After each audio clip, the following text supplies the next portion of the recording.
Hello dear students, welcome to the world Chemistan. ये हमारा solid state chapter का 11th video lecture है। Last 10th video lecture में हमने स्टार्ट किया था प्रॉपर्टीज ऑफ सॉलिड्स को, जिसमें हमने इलेक्ट्रिकल प्रॉपर्टीज को सबसे पहले पढ़ना स्टार्ट किया था। इलेक्ट्रिकल प्रॉपर्टीज में देखिए हमने बैंड थ्योरी को डिस्कस किया था for conductors, semi conductors and insulators. उसी सीक्वेंस में देखिए आगे चलते हैं। आज हम समझेंगे conduction of electricity in semi conductors. ठीक है, स्पेशली सेमी कंडक्टर्स में इलेक्ट्रिसिटी का कंडक्शन किन किन टाइप्स में होता है। ठीक है, दो तरीके होंगे, इंट्रिंसिक और एक्सट्रिंसिक सेमी कंडक्शन। बट ये जो देखिए हमारा लेक्चर होगा वो ऑलमोस्ट एक तरीके से बोर्ड का फाइनल लेक्चर होगा। ठीक है, ये 11th वीडियो लेक्चर्स में हमने ऑलमोस्ट बोर्ड के सिलेबस को कवर कर लिया है। आज ये फिनिश हो जाएगा। आज ही मैं मैग्नेटिक प्रॉपर्टी भी आपको यहीं पे करवा दूंगा। ठीक है, इसके बाद जो भी सॉलिड स्टेट का लेक्चर आएगा वो स्पेशली जेई और नीट के सिलेबस का होगा। तो ज्यादा अच्छा होगा कि आप पहले ये सारे जितने भी वीडियो लेक्चर्स हैं उनको एक बार वापस से रिवाइज कर लीजिए। 1 to 11 एक बार टाइम निकालिए, एक दिन का काम है। ठीक है, 1 to 11 आप एक बार में सारा फिनिश कर सकते हैं, थोड़ा थोड़ा टाइम लेके, बीच में टाइम गैप लेके। और फिर जितने भी मैंने आपको वर्कशीट्स दिए हुए हैं उन सबको एक बार अटेम्प्ट करिए। ठीक है, उनका कंप्लीट सॉल्यूशन भी अवेलेबल है। अगर आपको चाहिए तो उसका कंप्लीट सॉल्यूशन भी अवेलेबल है, बट एक बार उसको खुद से पहले ट्राई करिए। ठीक है, लेक्चर वाइज मैंने आपको असाइनमेंट्स प्रोवाइड किए हुए हैं, लेक्चर 1, लेक्चर 2, लेक्चर 3 करके। ठीक है, उसमें पर्टिकुलर जितने भी क्वेश्चंस हैं वो उसी पर्टिकुलर लेक्चर से ही रिलेटेड है। क्लियर है? तो चलिए फिर आज समझते हैं हम conduction of electricity in semiconductors. देखिए, अगर मैं सेमीकंडक्टर्स की बात करूं तो दो बहुत ही मोस्ट फेमस एलिमेंट है पीरियोडिक टेबल के, जर्मीनियम, ठीक है, Ze and silicon, Si। Carbon की फैमिली के हैं, कार्बन की फैमिली में नीचे चले जाओ, कार्बन, सिलिकॉन, देन आता है जर्मेनियम, टिन, लेड, है ना। Carbon, silicon, germanium, tin, lead. तो जर्मेनियम और सिलिकॉन क्या है, बहुत ही इंपॉर्टेंट कॉमर्शियल एग्जांपल है सेमी कंडक्टर के। ठीक है, ये बहुत ही ज्यादा इंपॉर्टेंट कॉमर्शियल एग्जांपल्स होते हैं। ठीक है, कॉमर्शियल एग्जांपल्स हैं सेमीकंडक्टर के। ठीक है, अब देखिए इनमें मैं बात करूं तो नॉर्मल लेवल पे इनमें इलेक्ट्रिसिटी का कंडक्शन बहुत अच्छा नहीं होता है। ठीक है, जो जर्मेनियम एंड सिलिकॉन्स हैं इनमें एक नॉर्मल टेम्परेचर पे मैं अगर बात करूं तो ये इलेक्ट्रिसिटी के एक तरीके से इंसुलेटर्स होते हैं। ठीक है, इनमें कंडक्शन नहीं होता है। क्यों नहीं होता है? क्योंकि जर्मेनियम और सिलिकॉन क्या है, कार्बन की फैमिली के हैं। इनके पास 4 वैलेंस इलेक्ट्रॉन है। 4 वैलेंस इलेक्ट्रॉन है तो इनका क्या, एक दूसरे के साथ 4 कोवेलेंट बॉन्ड का फॉर्मेशन है। लाइक सिलिकॉन की अगर मैं बात कर लूं तो वो इस तरह का स्ट्रक्चर रखेगा कुछ। ठीक है, क्या होगा, सपोज करिए ऐसा SI है, SI पूरा एक नेटवर्क टाइप का स्ट्रक्चर। ठीक है, इस तरीके से सिलिकॉन है और हर एक सिलिकॉन के पास क्या है, 4 वैलेंस इलेक्ट्रॉन्स हैं। ठीक, हर एक सिलिकॉन के पास 4 वैलेंस इलेक्ट्रॉन्स उसके आउटर मोस्ट एनर्जी लेवल में प्रेजेंट है। तो इस तरीके से वो क्या कर सकते हैं, देखिए 4 कोवेलेंट बॉन्ड का फॉर्मेशन कर सकते हैं एक दूसरे के साथ। ये पूरा चल रहा है इधर को। ठीक है, इस तरीके से हर एक सिलिकॉन 4 कोवेलेंट बॉन्ड का फॉर्मेशन कर सकता है। तो यहां पे देखें तो इसका कोई इलेक्ट्रॉन नॉर्मल टेम्परेचर पे फ्री नहीं है for conduction of electricity. Electricity का कंडक्शन तो भाई हमने कहा लास्ट लेक्चर में कब होता है सॉलिड्स में, उनके जब वैलेंस इलेक्ट्रॉन फ्री होते हैं, जब वैलेंस बैंड का इलेक्ट्रॉन किस में पहुंचेगा, कंडक्शन बैंड में पहुंचेगा। ठीक है, अब उसके लिए हमें क्या करनी पड़ेगी भाई, एनर्जी देनी पड़ेगी।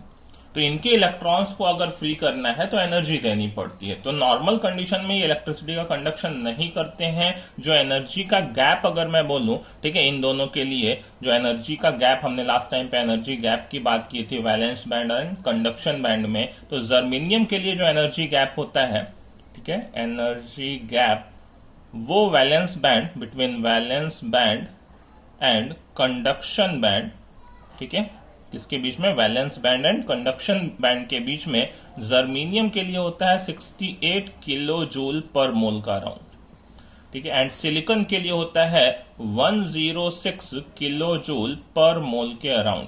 तो जब तक हम इनको इतनी एनर्जी नहीं देंगे, इनका जो वैलेंस बैंड का इलेक्ट्रॉन है वो कंडक्शन बैंड में नहीं पहुंचेगा और इलेक्ट्रिसिटी का कंडक्शन नहीं होगा।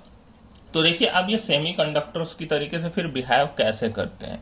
ठीक है, हमारे पास क्या क्या रास्ते हैं कि इनको एज अ सेमीकंडक्टर हम बिहेव कराएं, मतलब इनसे थोड़ा सा इलेक्ट्रिसिटी का कंडक्शन और इंक्रीज करवा लें। तो देखिए हम दो तरह के यहाँ पे कंडक्शन की बात करते हैं। एक होता है देखिए इंट्रिंसिक कंडक्शन। ठीक है, इंट्रिंसिक, एग्जाम में काफी पूछे जाते हैं ये topic. What is intrinsic and extrinsic semiconductors, give examples, है ना। तो इंट्रिंसिक कंडक्शन की बात करेंगे, एक ये तरीका होता है इनमें इलेक्ट्रिसिटी का कंडक्शन कराने के लिए, जर्मेनियम एंड सिलिकॉन में। और दूसरा एक्सट्रिंसिक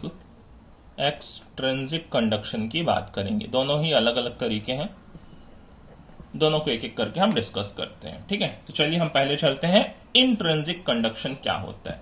ठीक है, फर्स्ट हम देखेंगे यहाँ पे, फर्स्ट इंट्रिंसिक कंडक्शन को समझेंगे, इंट्रिंसिक कंडक्शन को। देखिए इंट्रिंसिक कंडक्शन क्या है, इसमें इंट्रिंसिक का मतलब अंदर ही अंदर सब कुछ होता है। एक तो पहले सिंपल सा मतलब समझे, इंट्रिंसिक का मतलब अंदर ही अंदर सब कुछ होगा। ठीक है, एक्सट्रिंसिक का मतलब बाहर से कोई फॉरेन एलिमेंट आएगा। उसी में हम टॉपिक एक कॉन्सेप्ट पढ़ेंगे डोपिंग का। ठीक है, एक्सट्रिंसिक सेमीकंडक्शन में एक्चुअली में डोपिंग होता है। इसमें एक फॉरेन एलिमेंट का हम क्या करते हैं, मिक्सिंग करते हैं, इन्वॉल्वमेंट करते हैं, तो इसमें एक डोपिंग का कॉन्सेप्ट आता है। ठीक है, तो इंट्रिंसिक सेमीकंडक्शन में देखिए क्या होता है, जब हम एक sufficient amount of energy provide करते हैं बाय इंक्रीजिंग टेम्परेचर। ठीक है, एक सफिशिएंट, क्योंकि हमने कहा एनर्जी गैप प्रेजेंट है valence band and conduction band में दिस मच।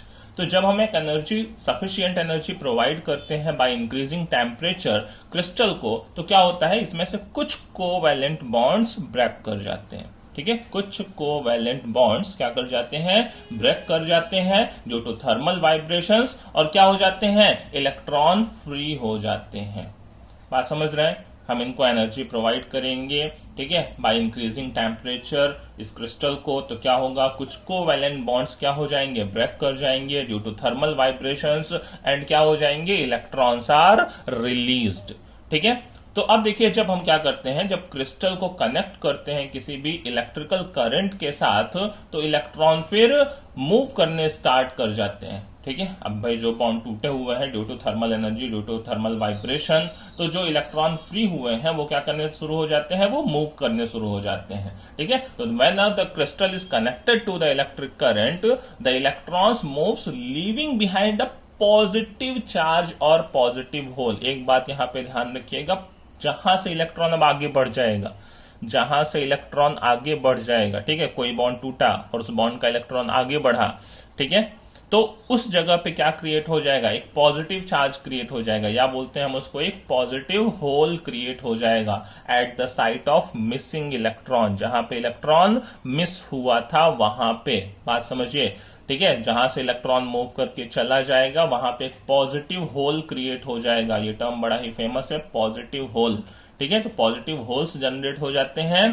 ठीक है, और अब सिस्टम इस एबल हो जाता है कि वो इलेक्ट्रिसिटी का कंडक्शन करे। ठीक है, बराबर है, क्योंकि जब इलेक्ट्रिक फील्ड हमने अप्लाई किया है तो जो इलेक्ट्रॉन मूव करेंगे वो एक डायरेक्शन में मूव करेंगे। ठीक है, जो इलेक्ट्रॉन मूव करेंगे वो किधर मूव करेंगे, पॉजिटिव के टुवर्ड्स। ठीक है, फिर जो होल होंगे वो एक तरीके से किधर मूव करेंगे, अपोजिट डायरेक्शन में। क्योंकि सोचिए, फिर पीछे वाला इलेक्ट्रॉन, सपोज करिए एक इलेक्ट्रॉन यहां से मूव करके आगे चला गया, तो यहां होल क्रिएट हो जाएगा। अब फिर पीछे का जब एक इलेक्ट्रॉन वापस से आगे वाले होल में मूव करेगा तो फिर पीछे एक होल क्रिएट हो जाएगा। बात समझ रहे हैं, फिर पीछे का एक इलेक्ट्रॉन आगे मूव करेगा तो फिर पीछे एक होल क्रिएट हो जाएगा। तो इस तरीके से क्या होता है, पीछे की साइड में होल्स चलते रहते हैं, आगे की साइड में इलेक्ट्रॉन्स चलते रहते हैं। ठीक है, the electrons moves in one direction and the positive holes moves in other direction. बात समझ रहे हैं, और इलेक्ट्रॉन्स वो जितने भी इंटरस्टिशीज हैं उनके थ्रू होता हुआ आगे बढ़ता रहेगा। ठीक है, तो इसको हम बोलते हैं intrinsic semi conduction of crystals. बराबर, तो इसमें देखिए मैं आपके लिए फिर 2-4 पॉइंट्स लिख भी देता हूं। वैसे तो मैंने सब कुछ आपको बता दिया इंट्रिंसिक सेमी कंडक्शन में क्या क्या होता है। ठीक है, बट 1-2 पॉइंट। पहला पॉइंट हम देखिए फर्स्ट हैशटैग दे सकते हैं क्या, व्हेन अ सफिशिएंट, जो मैंने सबसे पहली बात बोली, when a sufficient amount of energy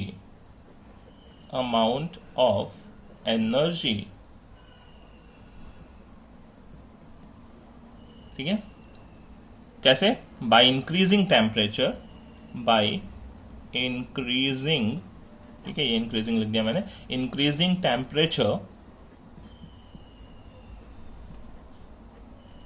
is supplied to the crystal, is supplied to the crystal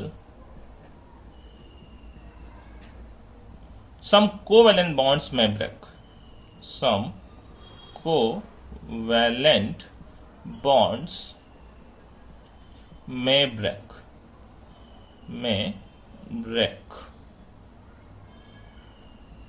ठीक है, due to thermal vibrations, due to thermal vibrations, ठीक है, मैंने आपको पूरा क्लियर यहां पे लिख दिया क्या होता है इसमें, due to thermal vibrations and electrons are released, ठीक है, और इलेक्ट्रॉन क्या हो जाते हैं? रिलीज हो जाते हैं, तो जिससे इलेक्ट्रिसिटी का कंडक्शन फिर थोड़ा बहुत इनके अंदर होने लगता है, ठीक है। अब जहां से इलेक्ट्रॉन रिलीज हो जाएगा उसको हम क्या बोलते हैं? पॉजिटिव होल बोलते हैं। फिर पीछे वाला इलेक्ट्रॉन जब आके आगे वाले पॉजिटिव होल में बैठेगा तो फिर पीछे एक पॉजिटिव होल क्रिएट हो जाएगा, ठीक है। तो यहाँ पे दूसरा पॉइंट हमारा ये भी बनता है, ठीक है, सेकेंड पॉइंट हमारा ये भी बनता है कि the electrons moves in one direction, the electrons moves in one direction and the positive holes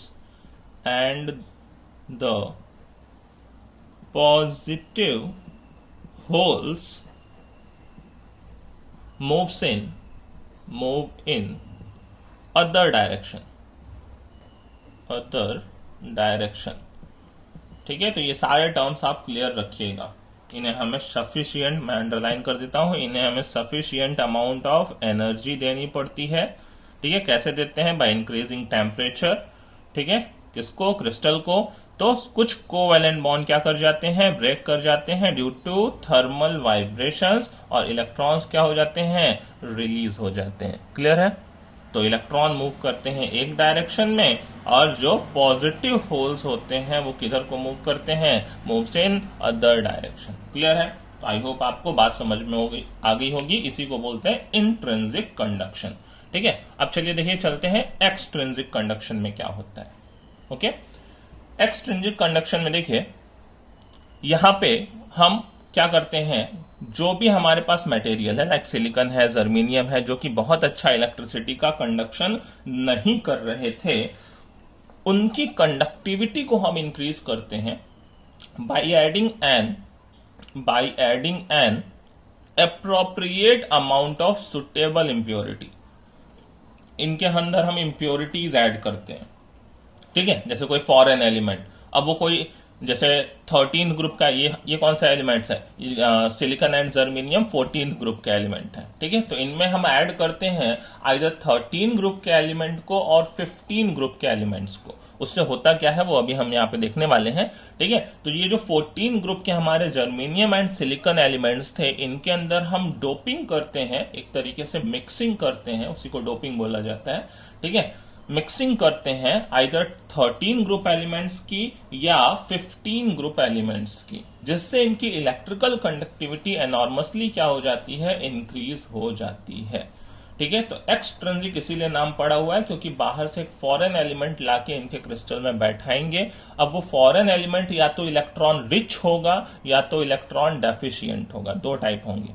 जैसे मैं बात करूं 13 ग्रुप के एलिमेंट को लेके आऊंगा तो उनके पास इलेक्ट्रॉन कम होंगे, ठीक है, तो वो इलेक्ट्रॉन डेफिशिएंट होंगे। जबकि 15 ग्रुप के एलिमेंट को लेके आऊंगा तो उनके पास इलेक्ट्रॉन ज्यादा होंगे बैलेंस, ठीक है, तो वो इलेक्ट्रॉन रिच इंप्योरिटी होगी। क्लियर है? बट दोनों से ही क्या होता है? इलेक्ट्रिकल कंडक्टिविटी बढ़ती है, तो उसी को बोलते हैं एक्सट्रिंसिक सेमी कंडक्शन। क्लियर है? तो हम देखिए सेकंड पार्ट पे चले आते हैं, दूसरा पार्ट, ठीक है। यहाँ पे सेकंड पार्ट में लिखता हूं extrinsic conduction.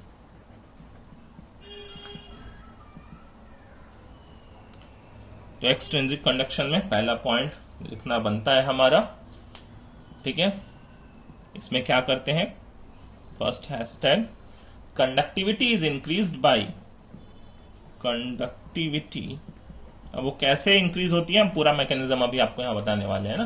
Conductivity is increased by adding N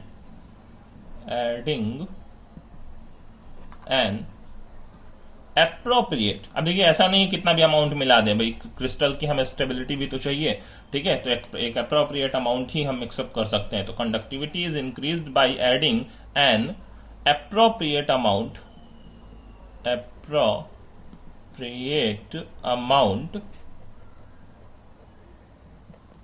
of suitable impurity,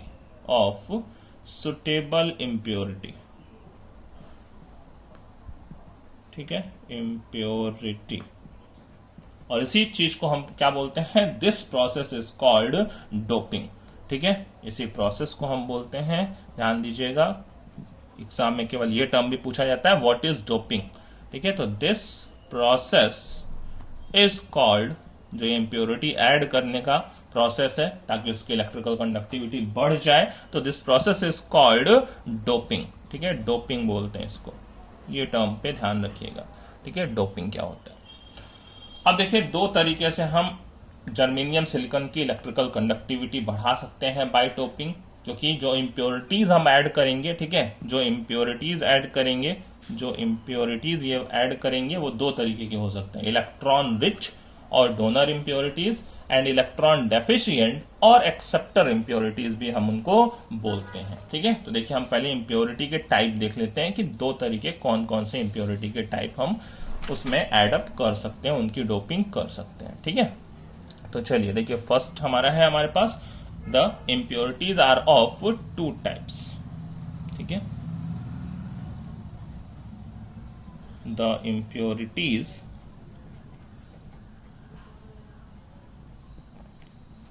are of two types, ठीक है, दो टाइप के होते हैं।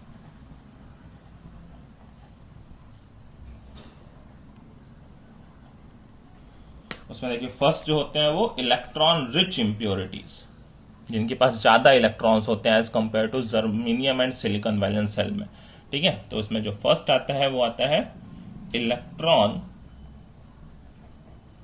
रिच इम्प्योरिटीज, इलेक्ट्रॉन रिच बोल लें या देखिए और डोनर ये भी आपका बहुत इंपॉर्टेंट टॉपिक है, और donor impurities,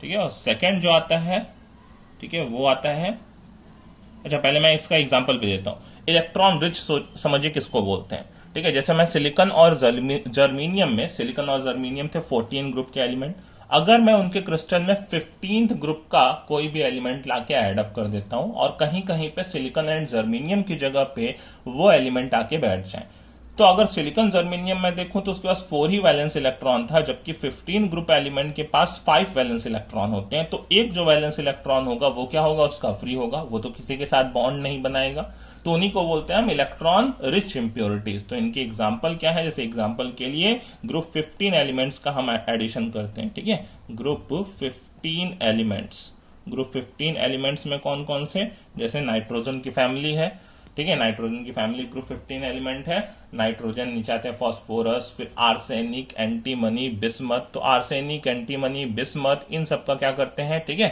phosphorus, arsenic, antimony and bismuth, इनका हम क्या करते हैं, डोपिंग करते हैं इन सिलिकॉन एंड जर्मेनियम।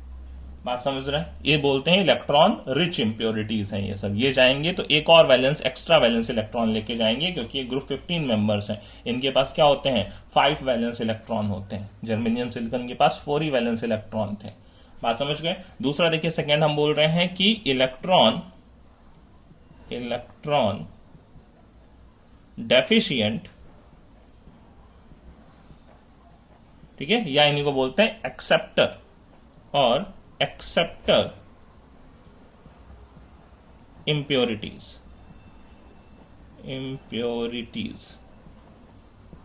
ठीक है। तो ये दो तरीके के देखिए हमें पढ़ने हैं। अच्छा इलेक्ट्रॉन डेफिशिएंट कौन होंगे, जैसे एग्जांपल के लिए ग्रुप 13 एलिमेंट्स की मैं बात करूं, ग्रुप 13 एलिमेंट्स। अब ग्रुप 13 एलिमेंट्स के पास कितने वैलेंस इलेक्ट्रॉन होते हैं? 3 वैलेंस इलेक्ट्रॉन्स होते हैं। और ये सिलिकॉन जर्मेनियम में जाएंगे तो एक वैलेंस इलेक्ट्रॉन की कमी पड़ने लगेगी। ठीक है, जैसे ग्रुप 13 में मैं बात करूं तो कौन कौन से हमारे पास हैं?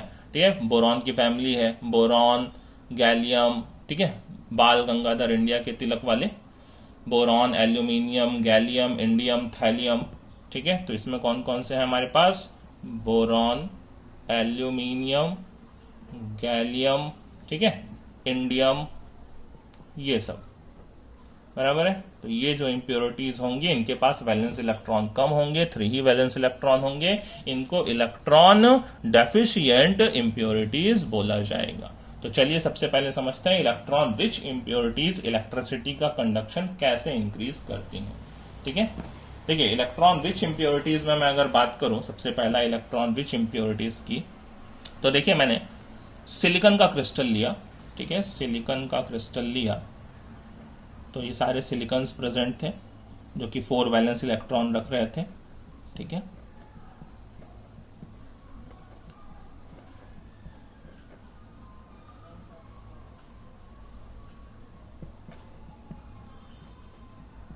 अब इसमें देखिए कहीं पे एक सिलिकॉन की जगह पे कौन आके बैठ गया?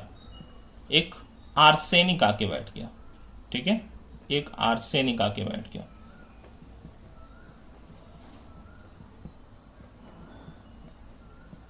ठीक है, कुछ इस तरीके से। तो अब देखिए हमारे पास जितने भी सिलिकॉन है वो तो 4 बॉन्ड बनाएंगे। ठीक है, क्योंकि सिलिकॉन के पास तो वैलेंस इलेक्ट्रॉन 4 ही है, तो इनके पास जो बॉन्ड फॉर्मेशन की टेंडेंसी होगी वो तो कौन सी होगी? ये 4 वाली होगी। ठीक है, सिलिकॉन तो 4 ही बनाना चाहेगा। ठीक है, तो सारे सिलिकॉन जैसे मैंने एज सच पीछे फिगर बनाया वैसे क्या 4 बॉन्ड का फॉर्मेशन करना चाहेंगे। तो अब जर्मेनियम के साथ भी जो ऊपर सिलिकॉन होगा वो तो भाई 4 ही बना सकता है, तो ये तो सिलिकॉन 4 बॉन्ड ही बना पाएगा, 4 ही इलेक्ट्रॉन उसके पास हैं। ठीक है, तो ये जितने भी सिलिकॉन थे वो कितने 4 कोवेलेंट बॉन्ड का फॉर्मेशन करेंगे। बट आर्सेनिक के पास जब इसने नेबरहुड में प्रेजेंट सारे सिलिकॉन के साथ 4 कोवेलेंट बॉन्ड का फॉर्मेशन कर लिया इस तरीके से, तो इसके पास जो एक 5वां वैलेंस इलेक्ट्रॉन, क्योंकि आर्सेनिक है ग्रुप 15 एलिमेंट और उसके पास 5 वैलेंस इलेक्ट्रॉन होते हैं, तो जिसके पास 5वां वैलेंस इलेक्ट्रॉन होगा वो यहाँ पे क्या हो जाएगा? बच जाएगा। वो एक सरप्लस इलेक्ट्रॉन होगा, एक मोबाइल इलेक्ट्रॉन होगा। बात समझ रहे हैं? तो ये जो इलेक्ट्रॉन होगा ये एक सरप्लस मोबाइल इलेक्ट्रॉन होगा। ठीक है, एक्स्ट्रा है ये, वो वहीं पे इंटरस्टिशियल साइट में क्या रहेगा? घूमता रहेगा। जब एक इलेक्ट्रिक फील्ड अप्लाई करेंगे तो ये मूव करना स्टार्ट कर देगा। तो ये एक सरप्लस मोबाइल इलेक्ट्रॉन है जो कि बॉन्डिंग में पार्टिसिपेट नहीं किया हुआ है। बात को समझ रहे हैं? क्लियर? तो क्या होता है यहाँ पे? ठीक है, इस तरह के कंडक्शन को जो हम बोलते हैं, क्योंकि ये इलेक्ट्रॉन अब यहां पे एक्सेस हो चुके हैं, सरप्लस हो चुका है, तो इलेक्ट्रॉन मूव करेगा, तो ऐसे कंडक्शन को हम बोलते हैं एन टाइप का सेमी कंडक्शन। ठीक है, एन टाइप का सेमी कंडक्शन मतलब इनमें जो इलेक्ट्रिसिटी का फ्लो हो रहा है वो नॉर्मली एक निगेटिव चार्ज के थ्रू हो रहा है। ठीक है, नॉर्मली इलेक्ट्रॉन निगेटिवली चार्ज, तो एक निगेटिवली चार्ज इलेक्ट्रॉन के थ्रू इलेक्ट्रिसिटी का कंडक्शन यहाँ पे होता है। तो ऐसे कंडक्टर्स को हम क्या बोलते हैं? जो इस तरह का कंडक्शन होता है वो एन टाइप का। ठीक है, ये एन टाइप सेमी कंडक्शन होता है, सेमी कंडक्शन होता है। आई होप आप बात को समझ गए होंगे कि 15 ग्रुप एलिमेंट को कोई भी अब इसमें से रखता मैं, फास्फोरस, आर्सेनिक, एंटीमनी, बिस्मथ, तो कोई भी इसमें से रखता मैं, तो वो क्या करता है? एक सरप्लस इलेक्ट्रॉन लेके आता। वो सरप्लस इलेक्ट्रॉन मोबाइल होता जो कि इलेक्ट्रिसिटी का कंडक्शन कर सकता था। ठीक है, बात समझ गए? चलिए अब चलते हैं हम किसके ऊपर? इलेक्ट्रॉन डेफिशिएंट के एग्जाम्पल के ऊपर। ठीक है, इलेक्ट्रॉन डेफिशिएंट के एग्जाम्पल में जैसे देखिए मैंने क्या किया, सिलिकॉन के ही क्रिस्टल में इंडियम की डोपिंग करी। ठीक है, सिलिकॉन का क्रिस्टल था और मैंने इंडियम की डोपिंग करी। मैं दोनों के एग्जांपल्स आपको दे रहा हूं। ठीक है, ये सिलिकॉन का एक सपोज करिए क्रिस्टल था, वही 4 वैलेंस इलेक्ट्रॉन्स के साथ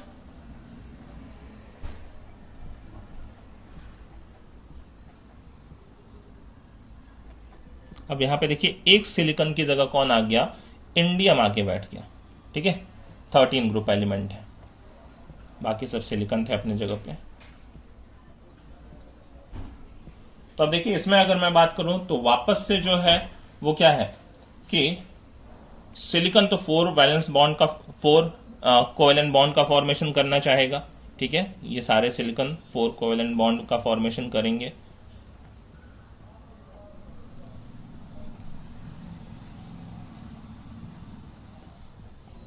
ठीक है, पहले मैं आपके लिए सारे बना देता हूं यहाँ पे। अब इंडियम देखिए, सबसे पहले इंडियम की बात करें। इंडियम के पास कितने वैलेंस इलेक्ट्रॉन है? इंडियम के पास ओनली 3 वैलेंस इलेक्ट्रॉन्स हैं, ठीक है। तो इंडियम जो बना सकता है वो कितने बॉन्ड बना सकता है? इंडियम तो 3 ही बॉन्ड बना सकता है यहाँ पे कोवेलेंट, जबकि उसके सराउंडिंग में खड़े हैं 4 सिलिकॉन।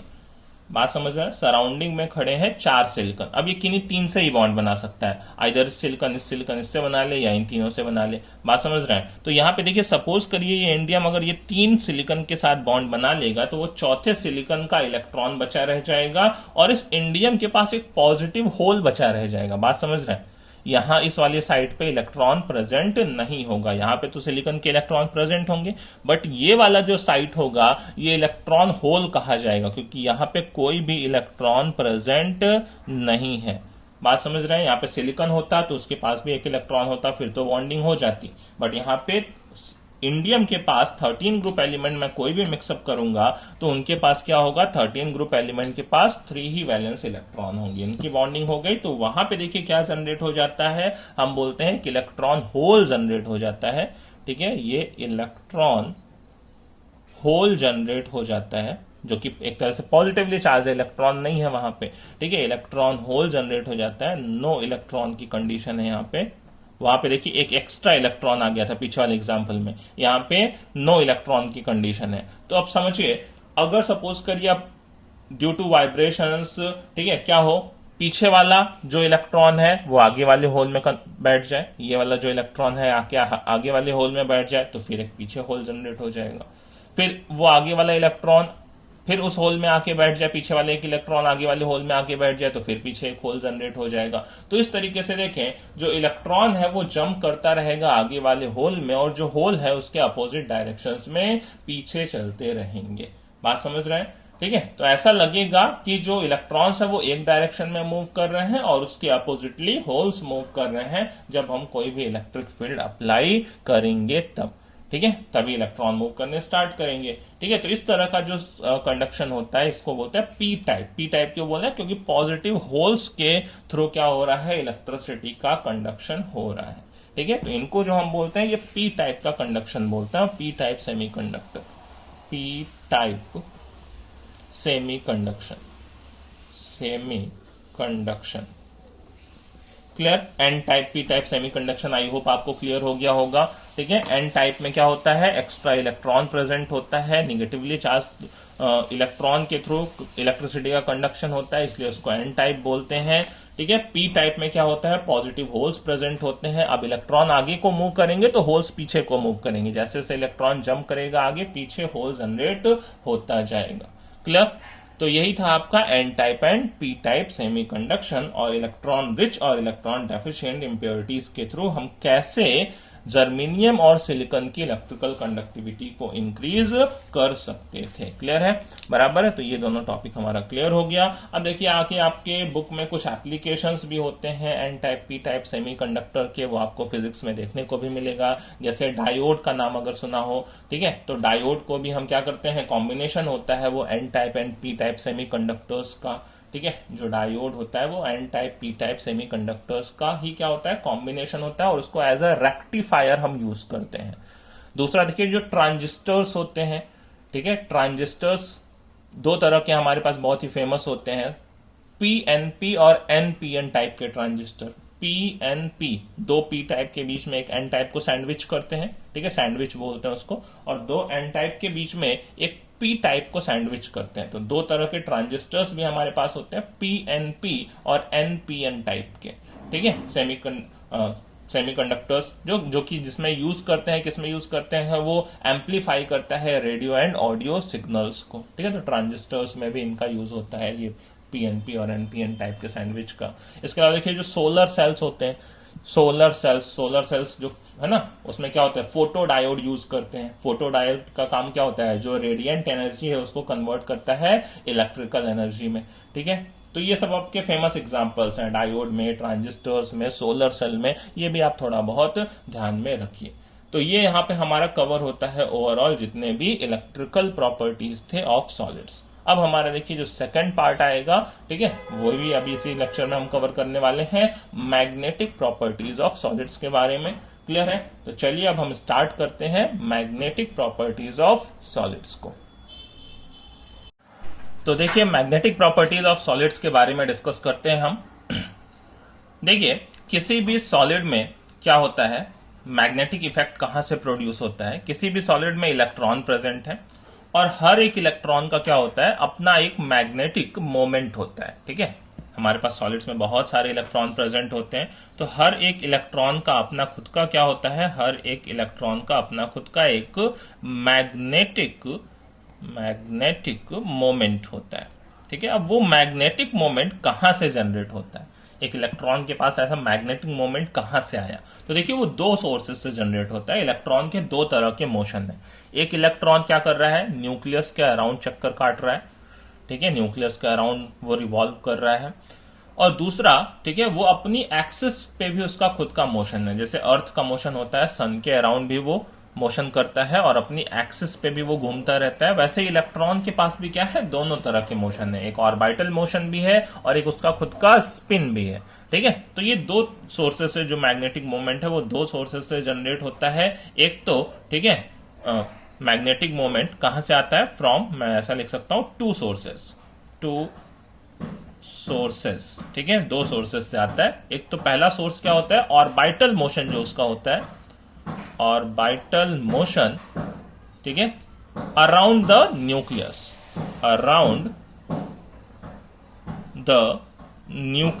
ठीक है, न्यूक्लियस के अराउंड जो उसका ऑर्बिटल मोशन होता है, न्यूक्लियस, ठीक है, CLEUS, बराबर। और दूसरा जो होता है उसका spin off electron around its own axis, उसके ओन एक्सिस पे जो वो स्पिन करता रहता है। ठीक है, spin off electron around its own axis, ठीक है, खुद के एक्सिस पे जो वो स्पिन करता है। ठीक है, तो एक आपको फिगर के फॉर्म में बताऊं तो देखिए कुछ इस तरीके का, एक सपोज करिए ये न्यूक्लियस है, ठीक है, न्यूक्लियस, और न्यूक्लियस के अराउंड क्या कर रहा है, ये इलेक्ट्रॉन रिवॉल्व कर रहा है। ठीक है, एक ये इलेक्ट्रॉन है और ये इस न्यूक्लियस के अराउंड रिवॉल्व कर रहा है। ठीक है, तो एक तो इस मोशन की वजह से क्या प्रोड्यूस होता है, एक मैग्नेटिक मोमेंट प्रोड्यूस होता है। ठीक है, इसका कुछ डायरेक्शन होगा, ठीक है, इस तरीके का, ये एक magnetic moment.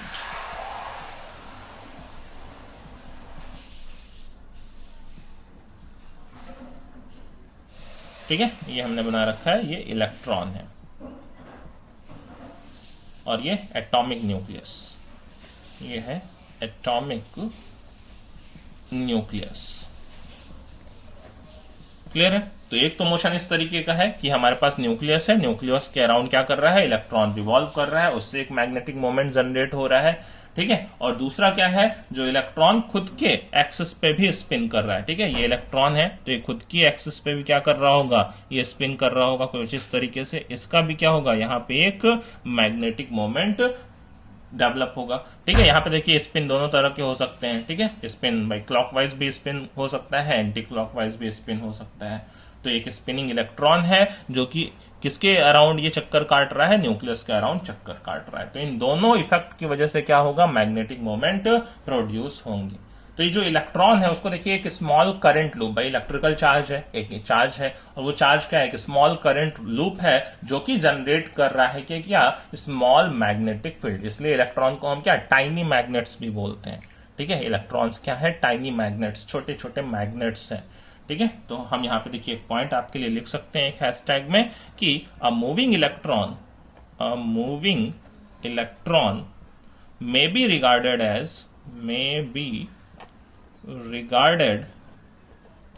As a small current loop. एक स्मॉल करंट लूप है ना, स्मॉल करंट लूप, हमने फिजिक्स में पढ़ा हुआ हो आई होप।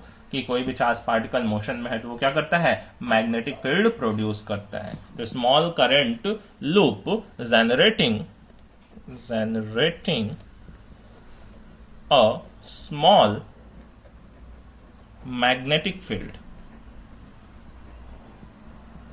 ठीक है, वो जनरेट कर रहा है कि स्मॉल मैग्नेटिक फील्ड को, and having a magnetic moment, और क्या रखता है, एक मैग्नेटिक मोमेंट रखता है, and having a magnetic moment, ठीक है, कहां पे, along its axis of rotation, ठीक है, इसके एक्सिस ऑफ रोटेशन के अलोंग, ठीक है, क्लियर है, बात समझ रहे हैं, क्योंकि भाई मैग्नेटिक मोमेंट है तो एक वेक्टर क्वांटिटी है, उसका डायरेक्शन भी होगा, क्लियर है। तो ध्यान दीजिए, जो यहां पे हर एक इलेक्ट्रॉन का क्या होता है, एक स्मॉल मैग्नेट की तरीके से हमने उसको कंसीडर कर रखा है, जिसके पास एक permanent orbital and spin magnetic moment है, ठीक है, हर एक इलेक्ट्रॉन के पास क्या है, एक परमानेंट, एक तो ऑर्बिटल मैग्नेटिक मोमेंट है, एक तो ऑर्बिटल मैग्नेटिक मोमेंट है, दूसरा स्पिन मैग्नेटिक मोमेंट है, ठीक है, ये ऑर्बिटल मैग्नेटिक मोमेंट बोल सकते हैं, ठीक है, यहां से जो जनरेट होगा वो ऑर्बिटल मैग्नेटिक मोमेंट बोल सकते हैं, और यहां से जो जनरेट होगा उसको क्या बोल सकते हैं, स्पिन मैग्नेटिक मोमेंट बोल सकते हैं, क्लियर है। अब देखिए, जो फंडामेंटल मैग्नेटिक मोमेंट होता है, बोअर मैग्नेट जिसको बोलते हैं, उस वो कितने के इक्वल होता है, 9.27 into 10⁻24 ampere per metre square के, ठीक है, एक फंडामेंटल जो मैग्नेटिक मोमेंट होता है जिसको बोअर मैग्नेटन बोलते हैं, ठीक है, तो उसकी वैल्यू भी याद रखिए, बोअर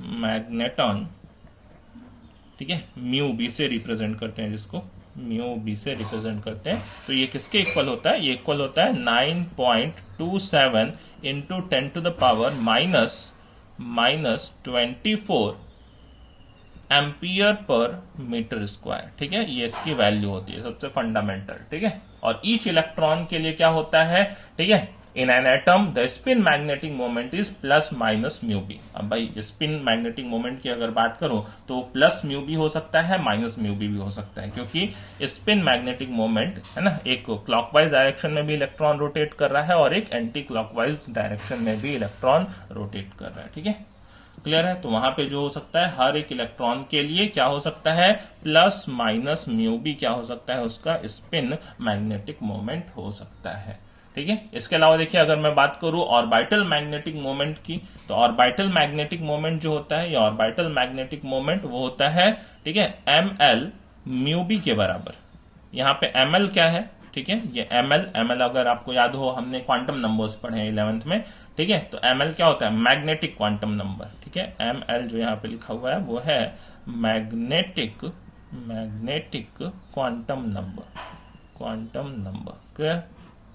तो यहां से देखिए, ये अपना स्पिन मैग्नेटिक मोमेंट और ये एक ऑर्बिटल मैग्नेटिक मोमेंट की वैल्यूज होती हैं, ठीक है। इसके अलावा देखिए, मैग्नेटिक मोमेंट आपको निकालना हमने 11th में भी सिखाया है, नंबर ऑफ अनपेयर्ड इलेक्ट्रॉन से भी मैग्नेटिक मोमेंट पूछे जाते हैं, ठीक है, तो वो भी हम कैलकुलेट कर सकते हैं, जिसका फॉर्मूला अगर आपको याद हो तो क्या होता था, mu is equal to root of n+2, ठीक है, रूट ऑफ n+2, जिसकी वैल्यू हम आगे लिखते थे bm, बोअर मैग्नेटॉन में, ठीक है। तो अगर मैं बात करूं तो मैग्नेटिक मोमेंट की वैल्यू का वो भी फॉर्मूला यहीं पे लिख देता हूं, मैग्नेटिक मोमेंट कैलकुलेट करने का फॉर्मूला जो हमने याद किया था 11th में, रूट ऑफ n+2, जैसे हमसे पूछ ले Fe2+ का, Fe3+ का, Cu+ का, इनका मैग्नेटिक मोमेंट, तो यहाँ पे n क्या रखना था, नंबर ऑफ अनपेयर्ड इलेक्ट्रॉन रखने होते थे, तो हमारा याद आता है बोअर मैग्नेटॉन, इसकी यूनिट होती थी, ठीक है। तो यहाँ पे n क्या था, नंबर ऑफ अनपेयर्ड इलेक्ट्रॉन्स, ठीक है। तो ये भी आप फॉर्मूला याद रखिए, छोटे छोटे क्वेश्चंस बनते हैं इस पे भी। मैग्नेटिक मोमेंट को म्यू से रिप्रेजेंट करते हैं। तो देखिए अब मैग्नेटिक प्रॉपर्टीज के बेसिस पे हमने सॉलिड मटेरियल्स को कितने तरीके में डिवाइड कर रखा है वो हमें पढ़ना है। ये तो बात हम समझ गए कि भाई सॉलिड के अंदर मैग्नेटिक प्रॉपर्टीज आ कहां से रही हैं, इलेक्ट्रॉन के मोशन से, इलेक्ट्रॉन के रिवॉल्यूशन से, इलेक्ट्रॉन के स्पिन की वजह से, ठीक है, वहां पे मैग्नेटिक इफेक्ट प्रोड्यूस हो रहा है। अब मैग्नेटिक इफेक्ट के बेसिस पे सॉलिड्स को कितने कैटेगरी में डिवाइड किया गया है वो हमें यहाँ पे देखना है, ठीक है। तो देखिए अगर मैं मैग्नेटिक प्रॉपर्टीज के बेसिस पे बोलूं तो देखिए सॉलिड्स में हम ज्यादातर देखिए टोटल 5 to 6 टाइप्स की बात करते हैं। एक होता है डायामैग्नेटिक मटेरियल, दूसरा होता है पैरामैग्नेटिक, फिर आते हैं फेरोमैग्नेटिक, एंटी फेरोमैग्नेटिक एंड फेरीमैग्नेटिक, ठीक है। ये सबसे फेमस टाइप के मैग्नेटिक बिहेवियर के एग्जांपल्स हैं, ठीक है। पैरामैग्नेटिक, डायामैग्नेटिक, ये तो हम काफी पहले से पढ़ते आ रहे हैं, 11th में भी हमने डाया पैरामैग्नेटिज्म की बात की थी, ठीक है। तो एक एक करके हम फटाफट सबकी कैरेक्टरिस्टिक लिख लेते हैं विद सम एग्जांपल्स, ठीक है। तो मटेरियल्स को देखिए डिवाइड कर सकते हैं हम बहुत सारे टाइप्स में। पहला होता है देखिए डायामैग्नेटिक मटेरियल, ठीक है, डायामैग्नेटिक मटेरियल, ठीक है। डायामैग्नेटिक मटेरियल्स में देखिए क्या होता है, ये हमें पता है कि भाई डायामैग्नेटिक मटेरियल्स में क्या होते हैं, कोई अनपेयर्ड इलेक्ट्रॉन्स प्रेजेंट नहीं होते हैं, ठीक है। There are no unpaired electrons, all the electrons are paired, ठीक है। इनमें क्या होते हैं, मैं सीधा सीधा आपको की नोट्स दे रहा हूं सबके आगे कि भाई हर एक में क्या पॉसिबल कंडीशन होता है, ठीक है। तो अगर मैं डायामैग्नेटिक मटेरियल के पास बोलूं तो इनके पास no unpaired electrons, no unpaired electrons, इनके पास कोई इलेक्ट्रॉन अनपेयर्ड नहीं होता है, ठीक है। All the electrons are paired, बराबर। दूसरी चीज देखिए ये वीकली रिपेल होते हैं by magnetic field, second point है। अगर मैं इन पे मैग्नेटिक फील्ड अप्लाई करूं तो ये वीकली रिपेल होते हैं। ये सब चीजें भी आपको याद रखनी है कि कौन अट्रैक्ट होता है, कौन रिपेल होता है मटेरियल। तो ये weekly repelled by magnetic field, एक मैग्नेटिक फील्ड लगाएंगे, ठीक है, तो ये वीकली रिपेल होंगे। क्लियर, बात समझ रहे हैं। जैसे एग्जांपल के लिए मैं बात कर लूं, ठीक है, एग्जांपल के लिए मैं बात करूं NaCl, वाटर, बेंजीन एटसेट्रा, ठीक है। इसके अलावा एलिमेंट्स में भी हमने बहुत डायामैग्नेटिक, पैरामैग्नेटिक 11th में निकाला हुआ है, ठीक है। जिंक की बात कर लें तो जिंक भी कैसा है, डायामैग्नेटिक, सारे इलेक्ट्रॉन पेयर्ड है, 4s2 3d10 होता है। तो बेंजीन हो गया एटसेट्रा, ये सब क्या होते हैं, ये सब डायामैग्नेटिक। क्लियर। सेकंड देखिए बात करते हैं, अच्छा इनमें अगर बात करूं जो अनपेयर्ड इलेक्ट्रॉन है, ठीक है, वो प्रेजेंट नहीं है, तो सोचिए जितने भी पेयर्ड इलेक्ट्रॉन है वो सारे एक दूसरे के मैग्नेटिक मोमेंट को क्या कर देते होंगे, कैंसिल कर देते होंगे। बात समझ रहे हैं। एक क्लॉकवाइज घूम रहा है, दूसरा एंटी क्लॉकवाइज घूम रहा है, तो सबका जो मैग्नेटिक मोमेंट है वो क्या होता जा रहा होगा, कैंसिल आउट होता जा रहा होगा। By pairing of electron cancels their magnetic moment and they lose their magnetic characteristic. तो इस वजह से इनके पास कोई मैग्नेटिक कैरेक्टरिस्टिक नहीं होती है। क्लियर है। सेकंड देखिए हम बात करते हैं पैरामैग्नेटिक मटेरियल्स की, ठीक है, paramagnetic materials.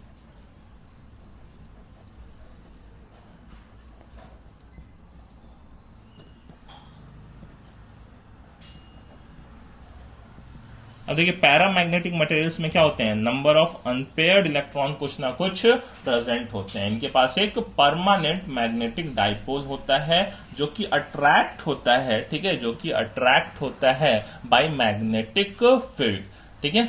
They have unpaired electrons, paramagnetic materials में they have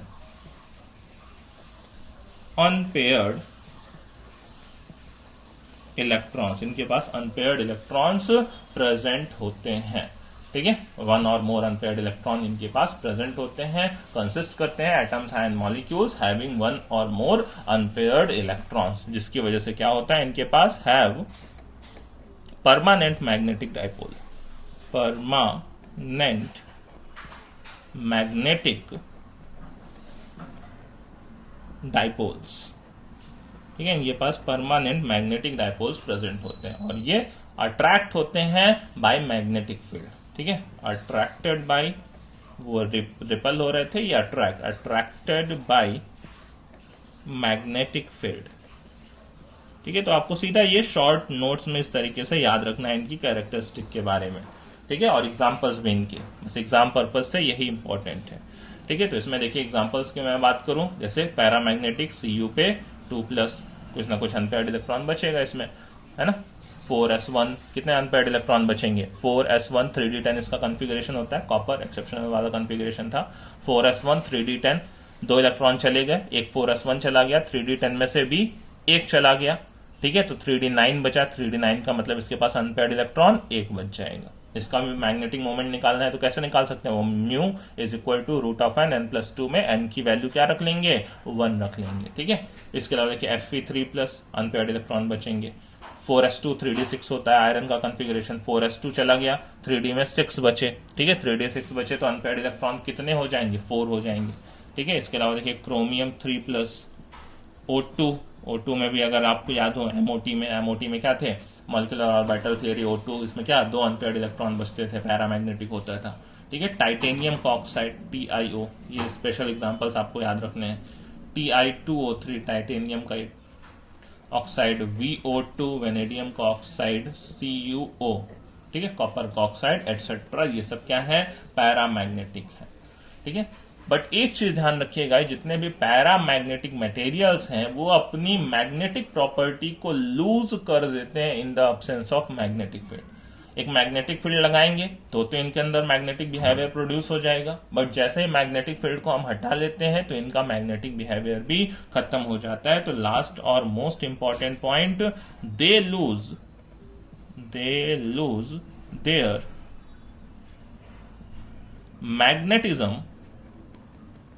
magnetism in the absence of magnetic field। ठीक है,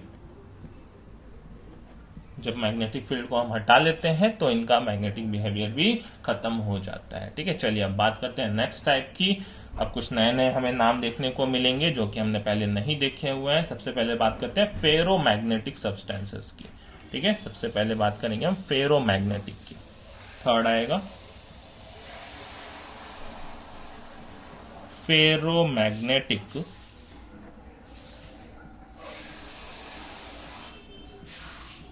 सब्सटेंसेस की। ठीक है, हमें 3 देखने हैं, ferromagnetic, antiferromagnetic and Pheri magnetic.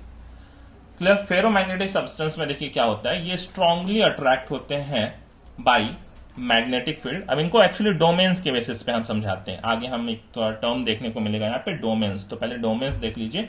Domains क्या होते हैं, सॉलिड स्टेट में जो मेटल आयंस होते हैं फेरोमैग्नेटिक सब्सटेंसेस को, वो एक साथ ग्रुप बना लेते हैं एक स्मॉल रीजन में।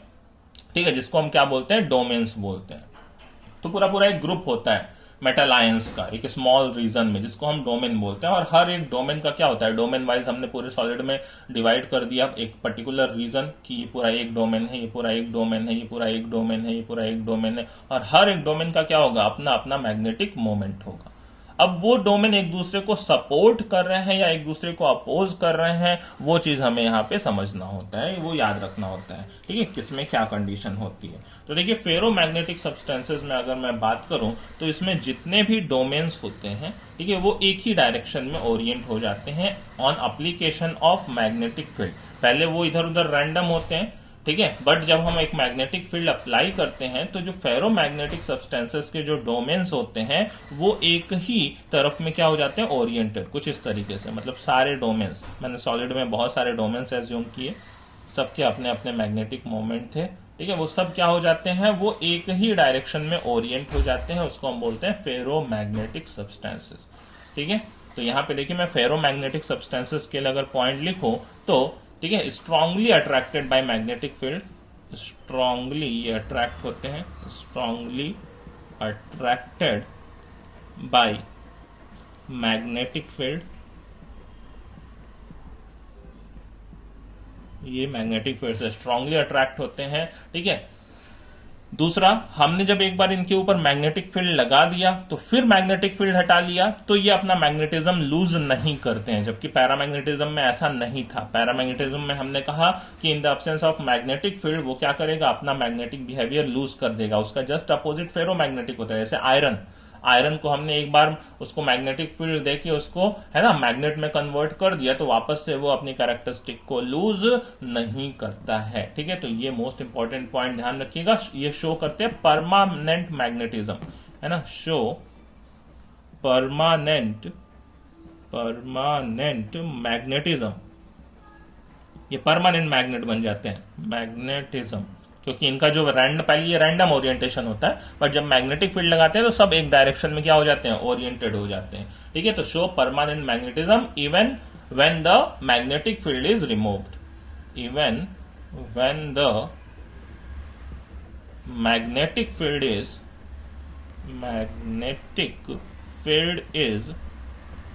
रिमूव्ड।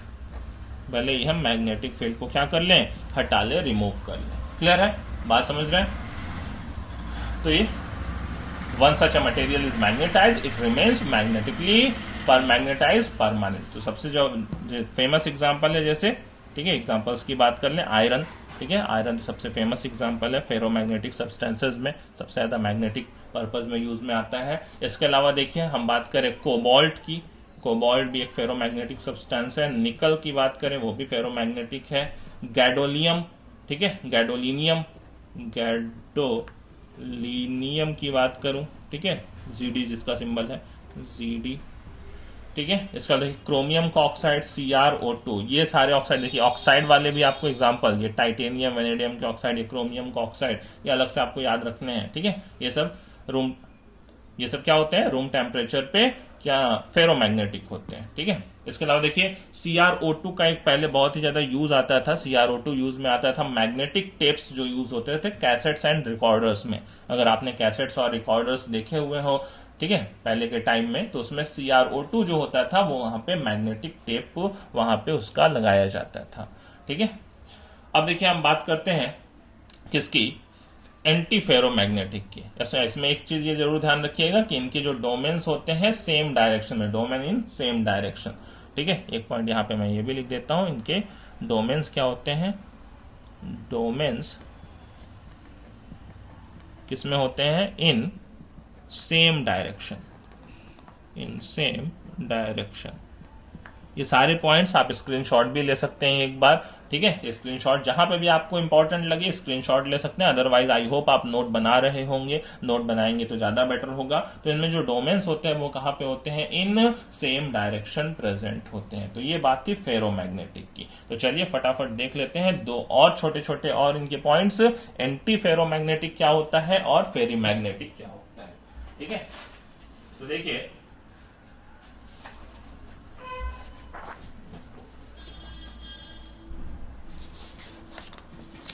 अगर मैं बात करूं एंटी फेरोमैग्नेटिक की, ठीक है, हमारे पास 4th नंबर आएगा, एंटी फेरोमैग्नेटिक।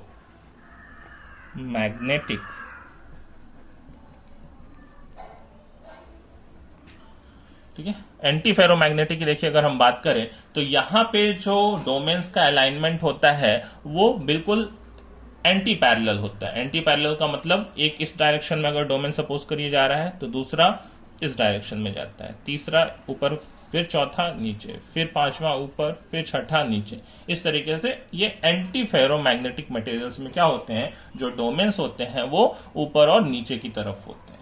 ठीक है, तो यहां पे देखिए क्या होता है, हम एंटी फेरोमैग्नेटिज्म में बात कर सकते हैं कि जो डोमेन्स होते हैं वो कंपनसेटरी वे में इस तरीके से प्रेजेंट होते हैं, जो नेट डाइपोल मोमेंट हो जाता है, यहाँ पे नेट मैग्नेटिक मोमेंट हो जाता है, वो क्या हो जाता है, नेट मैग्नेटिक मोमेंट 0 के इक्वल हो जाता है because of cancellation of individual magnetic moment. ठीक है, तो इस तरीके के मटेरियल्स को हम बोलते हैं एंटी फेरोमैग्नेटिक। ठीक है, तो यहाँ पे एक फर्स्ट पॉइंट हम लिख सकते हैं, ठीक है, कि domains are present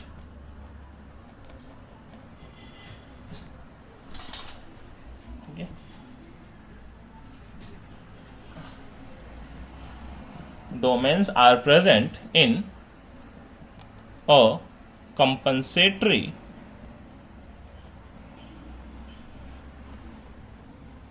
way so as to give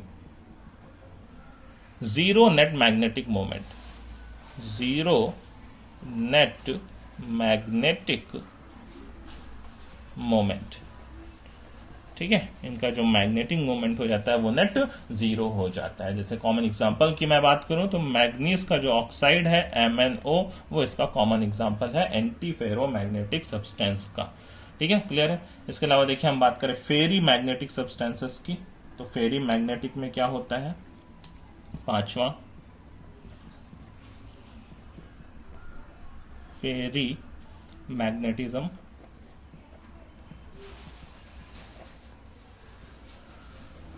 देखिए जो फेरी मैग्नेटिक सब्सटेंसेस होते हैं, फेरी मैग्नेटिज्म में जो अलाइनमेंट होता है डोमेन्स का, वो अनइक्वल मैनर में एंटी पैरेलल होता है, पैरेलल एंटी पैरेलल होता है। जैसे यहाँ पे तो क्या था, एक ऊपर था, दूसरा डोमेन नीचे, तीसरा ऊपर, चौथा नीचे, वहां पे अनइक्वल मैनर में। अनइक्वल मैनर में कैसे, जैसे सपोज करिए दो डोमेन का मैग्नेटिक मोमेंट ऊपर के डायरेक्शन में है, तो तीसरे डोमेन का नीचे, फिर बाकी दो के ऊपर, फिर तीसरे का नीचे। बात समझ रहे हो? तो एंटी पैरेलल होगा इस तरीके से, पैरेलल एंटी पैरेलल होगा अनइक्वल अमाउंट में, तो फिर नेट मैग्नेटिक मोमेंट वहां पे जीरो नहीं होगा। ठीक है, तो यहाँ पे जो डोमेन्स होते हैं are aligned in parallel and anti parallel direction in unequal numbers. ठीक है, तो यहाँ पे फर्स्ट पॉइंट लिखना हमारा ये बनता है कि जो डोमेन्स हैं, डोमेन्स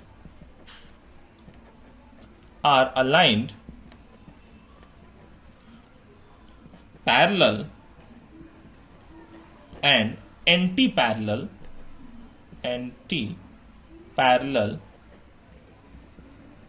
ठीक है डायरेक्शंस इन अनइक्वल नंबर्स,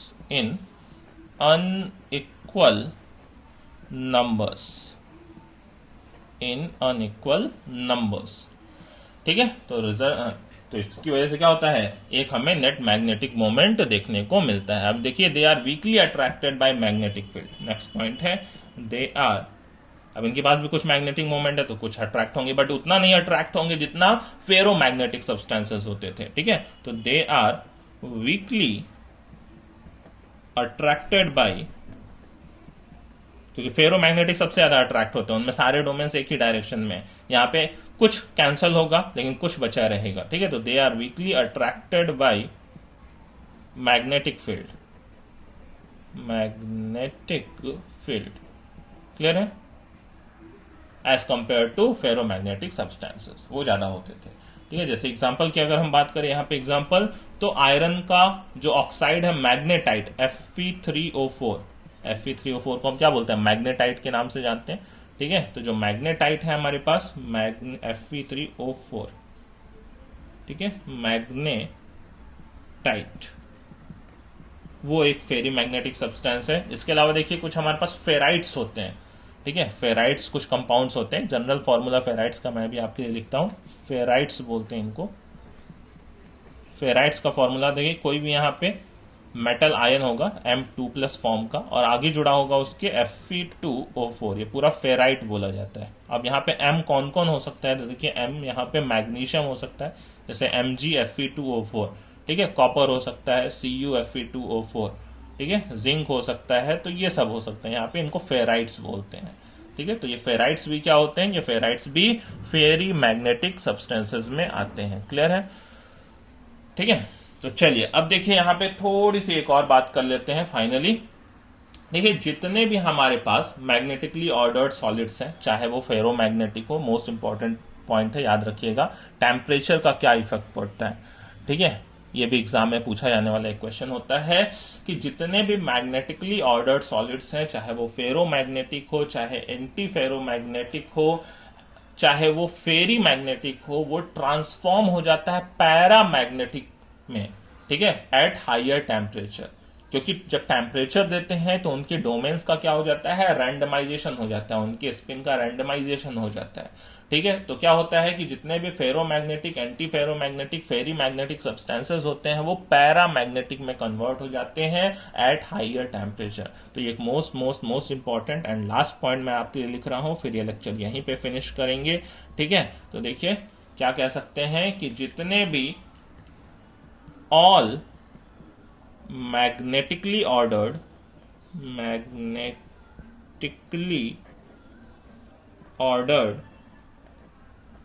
ठीक है solids, all magnetically ordered solids, ठीक है, चाहे वो हम बात करें कि वो फेरोमैग्नेटिक हो, फेरोमैग्नेटिक, या हम बात करें वो एंटी फेरोमैग्नेटिक हो, एंटी फेरोमैग्नेटिक, या हम बात करें वो फेरी मैग्नेटिक हो, फेरी मैग्नेटिक, तो वो किस में कन्वर्ट हो जाता है, ट्रांसफॉर्म्स टू पैरामैग्नेटिक स्टेट। ठीक है, पैरामैग्नेटिक स्टेट, वो पैरामैग्नेटिक स्टेट में चला जाता है। ठीक है, पैरामैग्नेटिक स्टेट में कन्वर्ट हो जाता है। क्यों? Due to randomization of their spin. ठीक है, ट्रांसफॉर्म टू पैरामैग्नेटिक, तो ये चीज लिखना बनता है किस पे, at a higher temperature, at a higher temperature. तो देखिए यहां पे जाके ये हमारा क्या होता है, सॉलिड्स का बोर्ड का टॉपिक पूरा कवर होता है। ठीक है, तो आप सारे लेक्चर्स को एक बार वापस से रिवाइज करिए, शीट्स को सॉल्व करिए, प्रैक्टिस पेपर्स को सॉल्व करिए। ठीक है, फिर मिलते हैं हम अपने नेक्स्ट वीडियो लेक्चर में, जो कि फिर आगे जेईई नीट के सिलेबस पे लेके आएंगे। तब तक के लिए पढ़ते रहिए। Take care.